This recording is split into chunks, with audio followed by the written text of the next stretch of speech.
Bago ka pumasok sa buhay ng isang tao, dapat handa ka sa ugaling meron siya. At dapat malinaw sa'yo kung ano ba ang intention mo.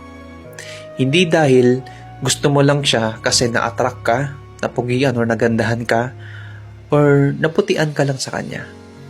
Dapat malinaw sa'yo na kaya mo gusto pumasok sa buhay niya kasi gusto mo maging parte ng buhay niya.